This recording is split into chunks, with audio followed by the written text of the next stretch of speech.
নমস্কার, আমি সুমন বালুই ডানকুনি থেকে এসেছিলাম। আমার গত 1.5 বছর আগে দিয়ে প্রবলেমটা স্টার্ট হয়েছিল। তো প্রথমে আমি রোগটা কি আমি ধরতে পারিনি, আমি ডাক্তার দেখিয়েছিলাম। তো সেই ডাক্তারবাবুগুলো রোগটা ধরতে পারিনি। তারপরে এভাবে আমি 3-4 মাস 6 মাস দেখিয়েছি, তারপরে ধরতে পারিনি। তারপরে আমি এটা সার্চ করি গুগলে, তারপরে দেখতে পারি এটা ফিস্টুলা হতে পারে। তারপরে আমি আরও ডাক্তার দেখাই, এবারে আমাকে বলেছিল ওপেন সার্জারি কথা। তারপরে আমি ওটা করাইনি। তারপরে আমি হোমিওপ্যাথি খেয়েছিলাম। হোমিওপ্যাথি খেয়েও কিছুদিন রিল্যাক্স ছিলাম, কিন্তু ব্যাপারটা হচ্ছে গিয়ে সেটা আবার ছেড়ে দিলে তৎকালে আবার হয়ে যাচ্ছে।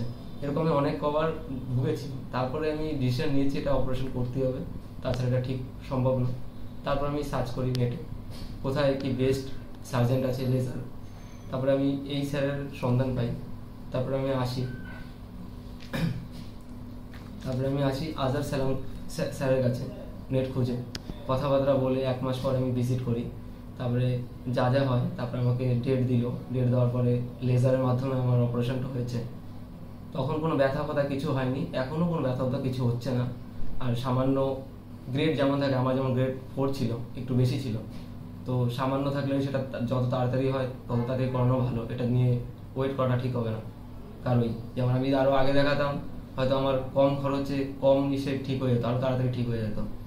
আপাতত আমার 24-25 দিন। আর ড্রেসিং করেছে আমার দয়া স্যার, দারুণ ড্রেসিং করে।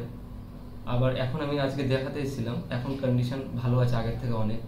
এবার বাকিটা আবার দেখা যাক কেমন রেজাল্ট পাওয়া যায় পরবর্তী সময়। Thank you.